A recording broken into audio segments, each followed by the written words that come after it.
Baik, Assalamualaikum warahmatullahi wabarakatuh. Salam sejahtera bagi kita semua. Perkenalkan, nama saya Adin Alfa Hadi dengan NPM 253030108. Pada kesempatan kali ini, saya akan mempresentasikan materi yang berjudul Pancasila sebagai Dasar Pendidikan Anti Korupsi. Topik ini sangat penting karena korupsi masih menjadi salah satu masalah terbesar yang dihadapi Indonesia. Hampir setiap tahun kita mendengar berita mengenai kasus korupsi yang melibatkan pejabat, pegawai pemerintah, maupun pihak-pihak yang memiliki kewenangan tertentu. Akibatnya, pembangunan menjadi terhambat, pelayanan publik menurun, dan kesejahteraan masyarakat tidak dapat tercapai secara optimal. Korupsi sebenarnya bukan hanya masalah hukum, tetapi juga masalah moral dan karakter. Oleh karena itu, pemberantasan korupsi tidak cukup hanya dengan penegakan hukum. Dibutuhkan pendidikan yang mampu membentuk karakter masyarakat agar memiliki sikap jujur, bertanggung jawab, dan berintegritas. Dalam konteks Indonesia, pendidikan anti korupsi dapat berlandaskan pada nilai-nilai Pancasila. Pancasila sebagai dasar negara mengandung nilai moral yang sangat relevan dalam membangun karakter anti korupsi.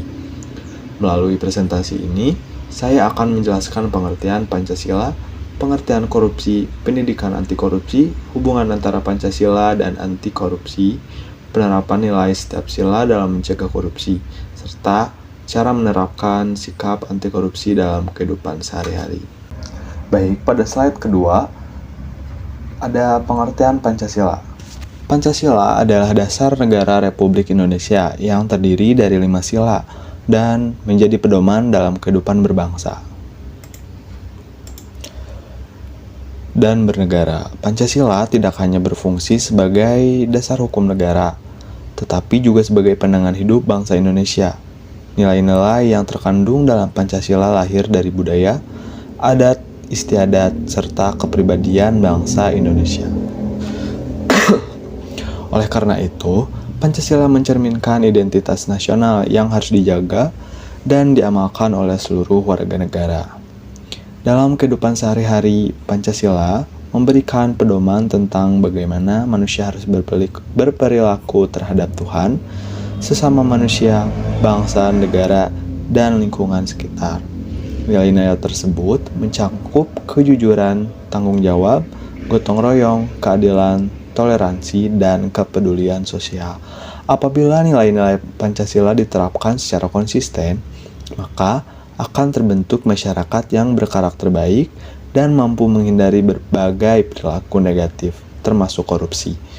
Karena itulah, Pancasila memiliki peran yang sangat penting dalam pendidikan karakter dan pendidikan anti korupsi di Indonesia. Selanjutnya, pada slide ketiga, pengertian korupsi. Apa itu korupsi? Korupsi adalah tindakan penyalahgunaan kekuasaan, jabatan, atau kepercayaan yang diberikan kepada seseorang untuk memperoleh keuntungan pribadi maupun kelompok. Secara umum, korupsi dilakukan dengan mengabaikan kepentingan masyarakat dan lebih mengutamakan kepentingan diri sendiri. Bentuk korupsi dapat berupa suap, penggelapan dana, gratifikasi, manipulasi anggaran, penyalahgunaan wewenang, hingga berbagai bentuk kecurangan lainnya. Korupsi memiliki dampak yang sangat luas. Dari sisi ekonomi, korupsi menyebabkan kerugian negara yang jumlahnya bisa mencapai miliaran, bahkan triliunan rupiah. Dana yang seharusnya digunakan untuk pembangunan jalan, sekolah, rumah sakit, dan fasilitas publik lainnya menjadi tidak dapat dimanfaatkan secara maksimal. Dari sisi sosial, korupsi menimbulkan ketidakadilan karena hanya menguntungkan sebagian kecil pihak, sedangkan masyarakat luas harus menanggung akibatnya. Selain itu, korupsi juga menurunkan kepercayaan masyarakat terhadap pemerintah dan lembaga negara. Oleh karena itu, korupsi dianggap sebagai kejahatan luar biasa yang harus dicegah dan diberantas secara serius. Selanjutnya, pada slide 4, pengertian pendidikan anti korupsi. Pendidikan anti korupsi merupakan proses pembelajaran yang bertujuan menanamkan nilai-nilai kejujuran, tanggung jawab, disiplin, kerja keras, kepedulian, keberanian, dan integritas. Tujuan utama pendidikan anti korupsi bukan hanya memberikan pengetahuan tentang korupsi, tetapi juga membentuk karakter yang kuat sehingga seseorang mampu menolak segala bentuk tindakan koruptif. Pendidikan anti korupsi dapat diterapkan di berbagai lingkungan, mulai dari keluarga sekolah, perguruan tinggi hingga masyarakat. Dalam keluarga, orang tua dapat mengajarkan pentingnya berkata jujur dan bertanggung jawab. Di sekolah dan kampus, pendidikan anti korupsi dapat diberikan melalui pembelajaran maupun keteladanan. Pendidikan anti korupsi menjadi sangat penting karena korupsi seringkali berawal dari kebiasaan kecil, seperti mencontek, berbohong, atau menyalahgunakan fasilitas yang bukan haknya. Selanjutnya pada slide 5, hubungan Pancasila dengan anti korupsi. Pancasila dan pendidikan anti korupsi memiliki hubungan yang sangat erat. Hal ini karena seluruh nilai yang terkandung dalam Pancasila mendukung pembentukan karakter yang menolak korupsi. Korupsi pada dasarnya lahir dari sifat tamak, tidak jujur dan mementingkan diri sendiri. Sementara itu, Pancasila mengajarkan nilai kejujuran, tanggung jawab, keadilan, serta kepedulian terhadap sesama.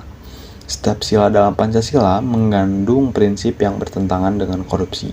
Oleh sebab itu, penerapan nilai-nilai Pancasila dapat menjadi benteng moral dalam mencegah tindakan koruptif. Pancasila juga mengajarkan bahwa kepentingan bersama harus ditempatkan di atas kepentingan pribadi. Prinsip ini sangat penting dalam kehidupan berbangsa dan bernegara, karena pejabat maupun masyarakat harus mengutamakan kepentingan umum.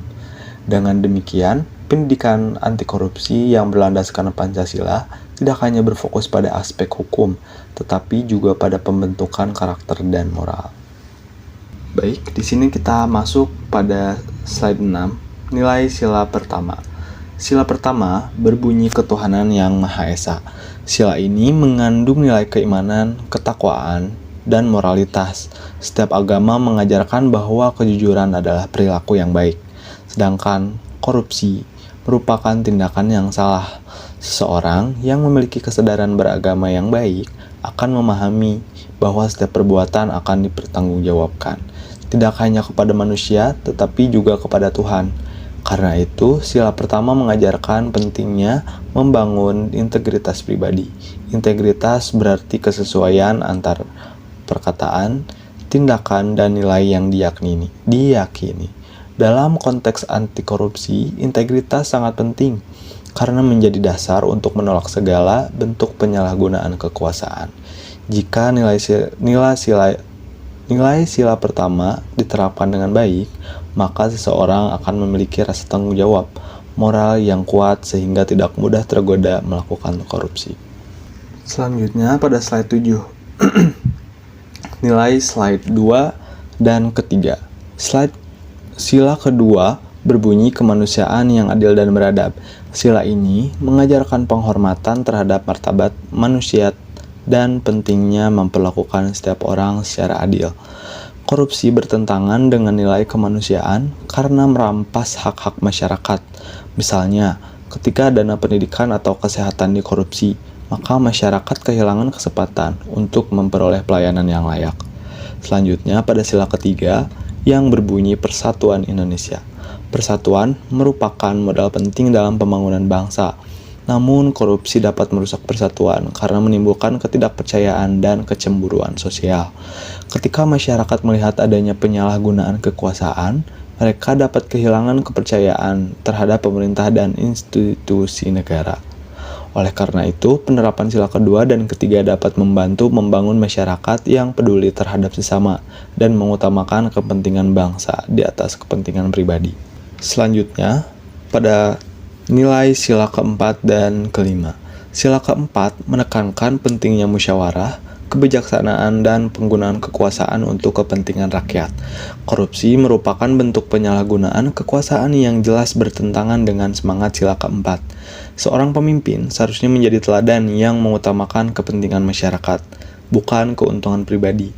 Sementara itu, sila kelima menekankan pentingnya keadilan sosial bagi seluruh rakyat Indonesia. Korupsi menyebabkan distribusi sumber daya menjadi tidak adil. Dana yang seharusnya digunakan untuk kesejahteraan masyarakat menjadi berkurang akibat tindakan koruptif. Akibatnya, pembangunan tidak berjalan merata dan kesenjangan sosial semakin meningkat. Melalui sila keempat dan kelima, masyarakat diajarkan untuk menjunjung tinggi keadilan, kejujuran, dan tanggung jawab sosial demi terciptanya kesejahteraan bersama. Selanjutnya, pada slide 9, cara menerapkan sikap anti korupsi. Sikap anti korupsi harus dimulai dari diri sendiri dan dari hal-hal kecil dalam kehidupan sehari-hari. Sebagai mahasiswa, kita dapat memulainya dengan tidak mencontek saat ujian, mengerjakan tugas secara mandiri, menghargai waktu, dan mematuhi aturan yang berlaku. Selain itu, kita juga harus membiasakan diri untuk berkata jujur, mengakui kesalahan, serta tidak mengambil hak orang lain.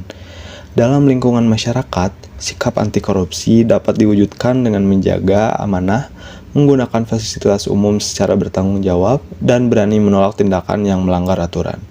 Kebiasaan-kebiasaan sederhana tersebut akan membentuk karakter yang kuat, sehingga ketika seorang memiliki jabatan atau tanggung jawab yang lebih besar di masa depan, ia tetap mampu menjaga integritasnya. Selanjutnya, kesimpulan. Berdasarkan pembahasan yang telah disampaikan, dapat disimpulkan bahwa Pancasila merupakan dasar negara yang mengandung nilai-nilai moral yang sangat penting dalam pendidikan anti korupsi. Korupsi merupakan tindakan yang bertentangan dengan seluruh sila dalam Pancasila karena merugikan masyarakat, menciptakan ketidakadilan, dan menyalahgunakan kepercayaan yang sudah diberikan. Pendidikan anti korupsi perlu ditanamkan sejak dini melalui keluarga, sekolah, kampus, dan masyarakat agar terbentuk generasi yang jujur, bertanggung jawab, dan berintegritas. Dengan menerapkan nilai-nilai Pancasila secara nyata dalam kehidupan sehari-hari, kita dapat berkontribusi dalam menciptakan Indonesia yang lebih bersih, adil, dan bersejahtera. Sebagai generasi muda, kita memiliki tanggung jawab untuk menjadi pelopor dan membangun budaya anti korupsi demi masa depan bangsa yang lebih baik. Sekian, terima kasih. Demikian presentasi mengenai Pancasila sebagai dasar pendidikan anti korupsi yang dapat saya sampaikan. Terima kasih atas perhatian yang telah diberikan. Saya Adi Nova Hadi, pamit undur diri. Wassalamualaikum warahmatullahi wabarakatuh.